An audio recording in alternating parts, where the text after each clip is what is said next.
పిల్లలకు ఈరోజైతే ఈ లంచ్ బాక్స్‌లోకి అయితే రైస్ అయితే ప్రిపేర్ చేశాను. ఒక్కసారి ఇలాంటి రైస్ ట్రై చేసి చూడండి. మనం సాస్ వేయకున్నా గూడా రైస్‌లో సాస్ టేస్ట్ అయితే వస్తుంది. ఎలా ప్రిపేర్ చేసుకోవాలి ఇప్పుడైతే చూద్దాం. స్టవ్ వెలిగించుకొని ఒక బౌల్ పెట్టుకొని, ఆ బౌలు వేడయ్యేలోపైతే మిక్సీ బౌల్‌లోకి కొద్దిగా ఎండుమిర్చి తీసుకోవాలి. కొంచెం వెల్లుల్లి రెబ్బలు తీసుకోవాలి. కొద్దిగా పచ్చిమిర్చి చీలికలు తీసుకోవాలి. ఒక 2 తీసుకుంటున్నాను. ఇందులోకి కట్ చేసుకున్న ఒక టమాటానైతే వేసుకోవాలి. ఇలా వేసుకున్న తర్వాత ఇందులోకి 1 టేబుల్ స్పూన్ షుగర్ అయితే వేసుకోవాలి. వేసుకున్న తర్వాత దీన్ని మెత్తగా మిక్సీ పట్టుకోవాలి. మిక్సీ పట్టుకొని ఇలా పక్కన పెట్టుకొని ఉంచుకోవాలి.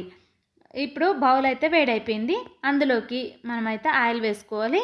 తగినంత ఆయిల్ వేసుకోవాలి. ఇక్కడ నేను కొద్దిగా ఎక్కువనే వేసానండి ఆయిల్. ఇలా ఆయిల్ వేడైన తర్వాత అందులోకి కొద్దిగా జీలకర్ర వేసుకోవాలి. అది చిటపటలాడిన తర్వాత అందులోకి ముందుగా కట్ చేసుకున్న ఉల్లిపాయ ముక్కలు, క్యాబేజీ ముక్కలు, క్యాప్సికమ్ ముక్కలు, క్యారెట్ ముక్కలు, బీన్స్ ముక్కలు ఇవన్నీ వేసుకోవాలి. కొద్దిగా కరివేపాకు వేసుకోవాలి. ఇలా వేసుకున్న తర్వాత ఇప్పుడైతే మూత పెట్టి కొద్దిగా సేపు మగ్గించుకోవాలి. ఇలా మగ్గిన తర్వాత ఒకసారి అయితే మంచిగా కలుపుకోవాలి. ఇలా కలుపుకున్న తర్వాత మనం మరికొంచెంసేపు మగ్గించుకోవాలి. బీన్స్ అయితే కొంచెం టైం తీసుకుంటుందండి మగ్గడానికైతే, లేదంటే పచ్చి పచ్చిగా ఉంటాయి. అలా మగ్గించుకోవాలి. ఇంకా పక్కకైతే పిల్లల కోసం అయితే టిఫిన్ ప్రిపేర్ చేస్తున్నానండి. ఈరోజైతే పొంగనాలు అయితే ప్రిపేర్ చేస్తున్నాను. టమాటా చట్నీ కూడా ప్రిపేర్ చేశానండి. ఎందుకంటే చాలా హడావిడిగా ఉంది ఈరోజు పని అయితే అంత ఫాస్ట్గా కాలేదండి.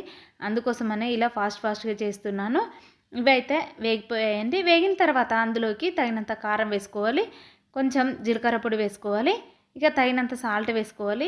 వేసుకున్న తర్వాత మంచిగా ఒకసారి కలుపుకోవాలి.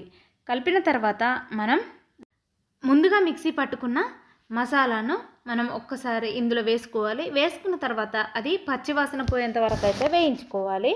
ఇలా వేయించుకుంటే సూపర్ టేస్టీగా ఉంటుందండి. రైస్ అంతా టేస్ట్ మనకి ఈ మసాలాతోనే ఉంటుందండి.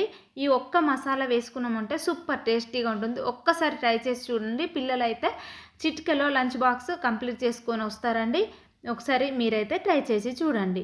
ఇలా ఒకసారి మంచిగా కలుపుకోవాలి. కలిపిన తర్వాత మూత పెట్టి మగ్గించుకుందాం కాసేపు. ఎప్పుడైతే పిల్లలకైతే టిఫిన్ అయితే పెడుతున్నానండి. ఎందుకంటే స్కూల్ టైం అయింది. నేను హడావిడిగా వీడియో అయితే తీసుకుంటున్నాను. వీడియో తీసుకోవాల్సిన పనేం లేదు, కానీ ఈ మంచి వెరైటీ రైస్ చేస్తున్నాను కాబట్టి ఇప్పుడైతే వీడియో తీసుకున్నానండి.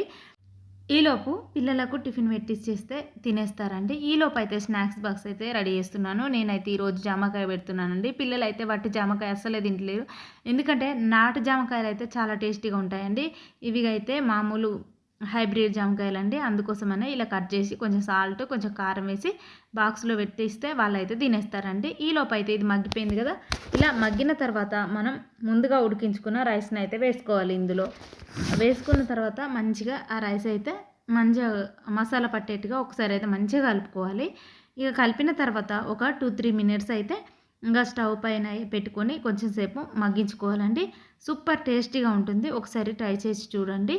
ఇలా మంచిగా కలుపుకోవాలి. కలిపిన తర్వాత అందులోకి కొద్దిగా కొత్తిమీర వేసుకుంటే సూపర్ టేస్టీగా ఉండే రైస్ అయితే రెడీ అవుతుందండి. మనం ఎలాంటి సాసులు వాడకున్నా కూడా మంచి టేస్ట్ అయితే వస్తుందండి. సాస్ వేసినాం అనే ఫీలింగే వస్తుంది. ఒకసారి ట్రై చేసి చూడండి.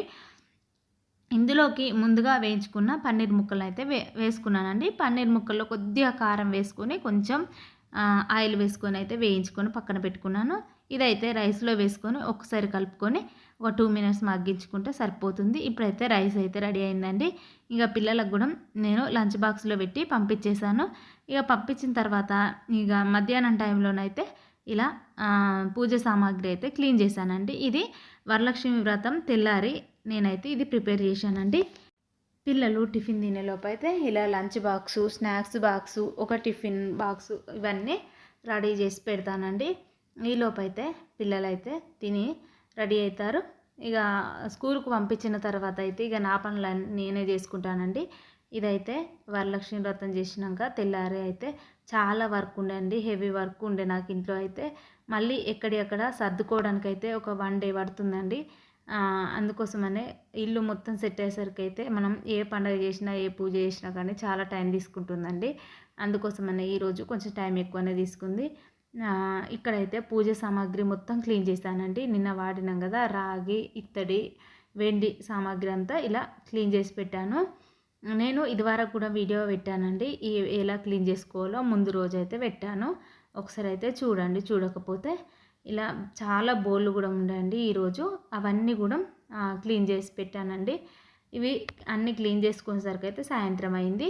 ఇంతటితో ఈ వీడియో కంప్లీట్ అయింది. వీడియో చూస్తూ వెళ్ళిపోకుండా ఒక చిన్న లైక్ ఇచ్చి నా ఛానల్ సబ్స్క్రైబ్ చేసుకొని నా ఛానల్ సపోర్ట్ చేయండి. బాయ్ ఫ్రెండ్స్, ఉంటా.